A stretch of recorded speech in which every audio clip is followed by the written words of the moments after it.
¿Se han preguntado alguna vez por qué en la América Latina moderna hay una diversidad tan increíble en la apariencia de las personas? ¿Por qué en una misma familia pueden haber niños con colores de piel y rasgos faciales completamente diferentes? ¿Y sabían que hace 300 años existía toda una ciencia sobre cómo clasificar a las personas según su origen?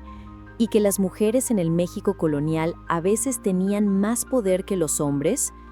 Hoy nos sumergiremos en el fascinante mundo del México colonial, donde las escalas sociales se construían no solo por la riqueza, sino también por el color de la piel, donde se crearon nuevos grupos étnicos y las mujeres encontraron formas increíbles de sortear las limitaciones masculinas. Imagínense el siglo XVI.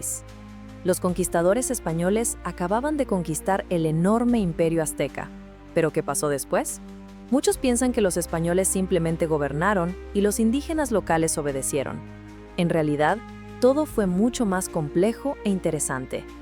Comenzó lo que los historiadores llaman el experimento social más masivo en la historia de la humanidad, la creación de un sistema racial y social completamente nuevo.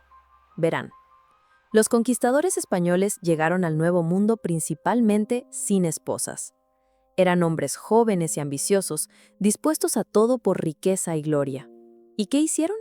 Se casaron con mujeres indígenas locales o simplemente vivían con ellas sin matrimonio oficial. Pero lo más interesante comenzó después. Sus hijos no encajaban en ninguna de las categorías existentes. No eran ni españoles puros ni indígenas puros. Así aparecieron los mestizos, personas de origen hispano-indígena mezclado. Pero la historia no terminó ahí. A la colonia también trajeron personas esclavizadas de África para trabajar en las plantaciones y minas, una práctica terrible que hoy condenamos completamente. Y como comprenderán, las fronteras entre grupos se difuminaron nuevamente. Aparecieron los mulatos, hijos de españoles y africanos, los zambos, hijos de africanos e indígenas, y muchas otras combinaciones. Es importante aclarar que estos términos pertenecen a las clasificaciones coloniales del siglo XVIII y hoy no se usan en sentido neutral, sino que son parte del contexto histórico que estudiamos. Los funcionarios españoles incluso inventaron términos especiales para cada posible mezcla. Imagínense, tenían 16 nombres diferentes solo para las combinaciones básicas. En el lenguaje colonial de la época, se usaban términos como pardo para referirse al hijo de una persona africana e indígena, morisco para el descendiente de español y mulato. Era una verdadera ciencia de clasificación racial, cuyos términos hoy reconocemos como parte de un sistema discriminatorio histórico. Todos estos grupos se unían bajo el nombre común de castas, personas de origen mezclado que no encajaban en las categorías claras de españoles o indígenas. Las castas, que carecían de las limitaciones de las culturas relativamente estáticas española e indígena, se volvieron más independientes, más móviles, más innovadoras y forjaron gran parte de la cultura distintiva del México moderno. Sin embargo, la élite colonial tenía una visión muy diferente y prejuiciosa de estos grupos. Una declaración de 1811 que el gremio de comerciantes envió al Parlamento español, Cortes, refleja los estereotipos negativos que la élite tenía sobre las personas no europeas, estereotipos que hoy reconocemos como completamente injustos. Según sus palabras llenas de prejuicio, consideraban a las castas perezosas y sin honor. Estas opiniones discriminatorias muestran la mentalidad de la época y justificaban las restricciones impuestas a estos grupos. Pero lo que realmente sorprende es que este sistema funcionaba de manera completamente diferente dependiendo de dónde vivieran. En el norte de México, en Nuevo León, donde había poca población indígena, las personas de origen mezclado terminaban prácticamente en el fondo de la escala social. Allí, el 62% de la población se consideraba española y solo el 5,6% indígena. En tales condiciones, Los mestizos trabajaban junto a los pocos indígenas restantes y se consideraban casi igual de bajos en estatus. Ahora, trasladémonos al sur, a Oaxaca. Aquí el panorama era opuesto. El 88,3% de la población eran indígenas. ¿Y saben qué? En tales lugares, las personas de origen mezclado gozaban de mucho mayor respeto y ocupaban posiciones más altas en la sociedad. Se convertían en supervisores en las minas, pequeños comerciantes, artesanos. Algunos incluso lograban abrirse paso en los escalones inferiores de la jerarquía eclesiástica y el aparato estatal. Se preguntarán, ¿cómo se determinaba realmente esta pertenencia racial? No había pasaportes con fotografías. Y aquí comienza lo más interesante. Resulta que el estatus racial se determinaba no solo por el origen de los padres, sino por muchos otros factores. El color de la piel jugaba un papel enorme. Cuanto más claro, mejor. Los rasgos faciales también importaban. Los rasgos europeos automáticamente elevaban el estatus. Pero eso lo es todo. La riqueza podía cambiar radicalmente su categoría racial. Si un mestizo se enriquecía, podía blanquearse a los ojos de la sociedad. Un matrimonio ventajoso con alguien de una casta superior también funcionaba como ascensor social. ¿Y las conexiones y el entorno? Si se relacionaban con europeos y se comportaban como ellos, gradualmente podían ser aceptados en su círculo. Imagínense, la raza era más una categoría social que biológica. Pero lo más asombroso, existía un procedimiento oficial que permitía comprarse la pureza de sangre. Sí, no se equivocaron. Por cierto pago al Tesoro Real, se podía obtener un documento que confirmara su pertenencia a los españoles. Esto se llamaba limpieza de sangre. Los mestizos y mulatos ricos usaban regularmente esta posibilidad, y sus hijos ya se consideraban criollos, españoles americanos. Por supuesto, la élite española trataba de preservar sus privilegios. Crearon múltiples restricciones para las personas de origen mezclado. Las castas no podían ocupar cargos gubernamentales, ingresar a los gremios artesanales, estudiar en universidades o tomar órdenes espirituales. En 1757, incluso prohibieron a las personas con raíces africanas poseer tiendas de comestibles en Ciudad de México. Y los castigos por los mismos crímenes eran diferentes según las leyes coloniales. Un español, por engañar con las balanzas, recibía solo una multa, mientras que una persona de las castas recibía severo castigo corporal según las normas jurídicas de esa época. Una muestra clara de la injusticia del sistema. Pero la vida siempre resulta más astuta que cualquier ley. A pesar de todas las restricciones, muchas personas de origen mezclado encontraron formas de subir la escala social. Algunas familias mestizas, especialmente aquellas que descendían de la nobleza indígena de Texcoco, gozaban de gran respeto. Otros se convirtieron en comerciantes y artesanos exitosos. Y en las haciendas, los mestizos a menudo trabajaban como administradores, organizando el trabajo de los indígenas para los amos españoles. Curiosamente, según las percepciones de la sociedad colonial, a quienes menos les fue bien fue a los mulatos, personas de origen hispanoafricano. La élite colonial los veía peor que a los mestizos o incluso a los indígenas.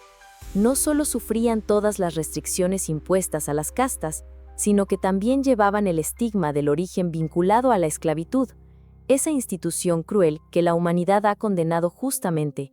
Y para completarlo todo, tenían que pagar tributos como los indígenas. En las ciudades, los mulatos generalmente trabajaban como peones y luchaban por ascender.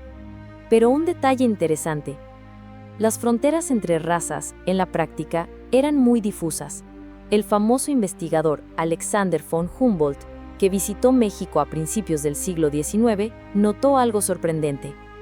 En América, el mayor o menor grado de blancura de la piel decide la posición del hombre en la sociedad. Un blanco que monta descalzo a caballo se considera perteneciente a la nobleza del país. Esta observación muestra cuán flexible era el sistema racial.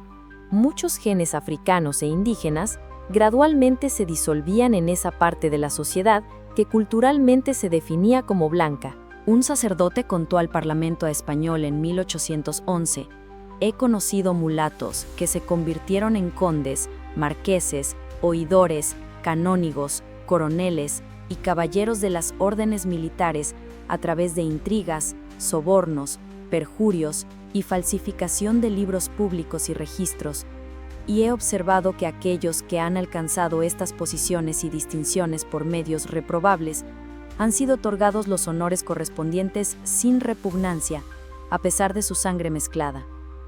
Esta cita del padre Belle Cisneros, tratando de prevenir la privación de derechos de las castas en América, muestra cómo la corrupción y el soborno podían cambiar completamente el destino social de una persona. Ahora hablemos de las mujeres. Si piensan que en el México colonial las mujeres eran completamente sin derechos, tienen razón parcialmente, pero la historia es mucho más compleja e interesante. Sí, la sociedad se construía según el modelo de un pequeño estado, donde el padre de familia poseía poder absoluto sobre la esposa y los hijos. Incluso tenía derecho a aplicar castigos corporales si no amenazaban sus vidas. Las mujeres no podían votar, ocupar cargos gubernamentales, ser juezas o sacerdotisas. Las mujeres casadas necesitaban permiso del marido para cualquier acción legal: venta de propiedades, obtención de crédito, liberación de un esclavo. Pero lo sorprendente es que la vida real a menudo no correspondía a estas restricciones. Ante todo, el estatus de las mujeres variaba mucho dependiendo de su origen y posición social. La esposa de un rico minero podía ir a la iglesia acompañada de 100 sirvientes y 20 damas y doncellas. Mantenía una casa abierta donde cualquiera que quisiera podía almorzar. Pero una mujer indígena en el norte del país podía trabajar toda su vida como sirvienta o vendedora en el mercado. La mayor libertad la tenían las mujeres solteras mayores de 25 años, y especialmente las viudas. Podían llevar sus propios negocios, administrar propiedades, elegir su lugar de residencia. Según el Censo de Ciudad de México de 1811, la quinta parte de todas las mujeres mayores de 18 años, principalmente viudas, encabezaban sus propios hogares. Las viudas afortunadas con capital administraban ranchos, haciendas, tiendas, tabernos de pulque y otros negocios urbanos. Pero lo más asombroso es que las mujeres trabajaban activamente y ganaban dinero, a pesar de todas las restricciones. Según el mismo censo de 1811, solo el 13% de las mujeres españolas y criollas declaraban oficialmente una ocupación, pero el 36% de las mujeres de origen mezclado y el 46% de las mujeres indígenas trabajaban. Las mujeres indígenas producían y vendían aves, vegetales y textiles en los mercados semanales tradicionales. Las criollas y mestizas pobres trabajaban como costureras o vendían cigarros, dulces, velas, baratijas y bebidas alcohólicas en pequeños puestos. En la primera mitad del siglo XVIII, las mujeres componían un tercio de la fuerza laboral de la industria textil en Puebla, y al final del periodo colonial, la mitad de los 7,000 empleados de la Fábrica Real de Tabaco eran mujeres. Las mujeres de élite administraban propiedades familiares si no había hombres adultos cerca. Por ejemplo, la heredera del Condado de Santiago y Marquesado de Salvatierra, María Isabel de Velasco Altamirano y Obando, siendo la poseedora soltera de 2 títulos y 3 mayorazgos, administró el negocio familiar junto con una hermana menor desde 1797 hasta 1809. En las ciudades, las mujeres poseían panaderías, imprentas y talleres textiles conocidos como obrajes. 16 de los 30 conventos fundados en Nueva España entre 1600 y el final del periodo colonial fueron obra de mujeres. En las familias campesinas, el poder se distribuía más equitativamente que en las casas ricas. Los hombres cultivaban los campos de maíz, mientras las mujeres cuidaban jardines, criaban animales pequeños, tejían tela, hacían ropa y preparaban comida. Las campesinas a menudo comerciaban en mercados locales, y como las grandes haciendas contrataban principalmente hombres, el poder de las mujeres aumentaba en el hogar y la comunidad. Por eso las mujeres constituyeron la mayoría de los participantes en muchas rebeliones campesinas locales del siglo XVIII, y a menudo dirigían estos movimientos. Pero la historia más sorprendente está relacionada con una mujer que logró sortear todas las limitaciones de su tiempo y convertirse en la intelectual más famosa del México colonial. Se llamaba Juana Inés de Asbaje y Ramírez, pero todo el mundo la conoce como Sor Juana Inés de la Cruz. Imagínense una niña que aprendió a leer a los 3 años, simplemente escuchando las lecciones de su hermana mayor. Cuando la madre se enteró, la niña ya leía fluidamente. A los 8 años, la pequeña Juana se mudó con una tía en Ciudad de México para obtener mejor educación. Y a los 13 años ya vivía en la corte virreinal como dama de honor. En 5 años en la corte, se convirtió en la mujer más erudita de México y una poeta reconocida. Se relacionaba con la élite intelectual del país. Pero cuando llegó el momento de la vida adulta, tenía solo 3 opciones: matrimonio, vida en soledad o convento. Encontrar un marido que aceptara sus actividades intelectuales era prácticamente imposible. No podía quedarse soltera debido a la pobreza de su familia. Por eso, en 1669, Juana eligió el convento, pero no cualquiera, sino el más liberal, el convento de Santa Paula de la Orden de los Jerónimos. ¿Y saben qué? Los siguientes 20 años fueron los más productivos de su vida. En el convento reunió una de las bibliotecas más grandes de Nueva España y escribió en todos los géneros literarios de la época: baladas, dramas, textos para canciones seculares y religiosas, sonetos amorosos, epigramas burlescos, ensayos, obras religiosas. Sus escritos se publicaron en España y le trajeron fama en todo el mundo hispanohablante. Sor Juana era una verdadera científica. Estudiaba fenómenos físicos, desde la rotación de un trompo hasta los cambios químicos producidos al cocinar alimentos. Las observaciones en la cocina la llevaron a una conclusión maravillosa. Si Aristóteles hubiera cocinado, habría escrito mucho más. Pero lo más audaz, criticaba abiertamente la posición de las mujeres en la sociedad. Muchos la consideran la primera feminista de América. En un poema famoso, escribió sobre los dobles estándares respecto a la prostitución. ¿O cuál es más de culpar, aunque cualquiera mal haga, la que peca por la paga o el que paga por pecar?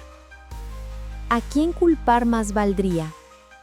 La ciencia fascinaba a Sor Juana y escribió sobre varios fenómenos físicos, desde el giro de un trompo hasta los cambios químicos producidos al cocinar alimentos. 20 años, Sor Juana se dedicó prósperamente a la ciencia y literatura gracias al patrocinio del virrey y mecenas ricos. Pero en 1690 ocurrió una desgracia. El obispo de Puebla publicó su crítica del sermón de un jesuita y además escribió una carta condenando sus actividades eruditas. En la carta, firmada con el seudónimo Sor Filotea de la Cruz, el obispo declaró: Dios no quiere que las mujeres posean conocimientos que engendren soberbia. Este ataque ocurrió en el momento más inoportuno. Su protector, el exvirrey, había muerto recientemente en España. La iglesia en México estaba encabezada por el arzobispo Francisco Aguiar y Seijas, un misógino que pensaba que las mujeres deberían flagelarse, no escribir obras y poesía. El obispo, que sin duda esperaba una humilde retractación, se encontró confrontado con una refutación brillante conocida como la respuesta a Sor Filotea. En ella, Sor Juana comentó que ella y otras mujeres tenían tanto derecho a escribir como los hombres e inquirió: ¿no es mi mente, tal como es, tan libre como la suya considerando su origen común? En su respuesta citó numerosas mujeres desde la antigüedad clásica hasta el siglo XVII que habían escrito y traducido obras religiosas. Poco después de escribir la respuesta a Sor Filotea, algo extraño y triste ocurrió. Sor Juana renunció a su actividad literaria, vendió su biblioteca e instrumentos musicales y donó las ganancias a los pobres. Se volvió hacia la vida más convencional de una monja ascética. La renuncia de Sor Juana a escribir sigue siendo el gran misterio de su vida. Posiblemente se debió a la insólita soledad en que vivía y a la ansiedad causada por la hostilidad cada vez más abierta de parte de sus detractores. En 1695 estalló una epidemia de peste en su convento. Sor Juana cuidó a los afligidos y contrajo la enfermedad ella misma. Como resultado murió en el convento, después de 26 años de enclaustro. La vida de Sor Juana refleja claramente su época. No habría sido criticada si hubiera sido un hombre dedicado a las mismas actividades. Mientras recibió severas críticas por ser una mujer erudita, nadie cuestionó la propiedad de que poseyera una joven mulata esclavizada que trajo al convento como sirvienta. Una contradicción que muestra cómo incluso las mentes más brillantes estaban inmersas en las normas injustas de su tiempo. La historia del México colonial muestra cuán compleja y contradictoriamente se formaron las nuevas sociedades en América.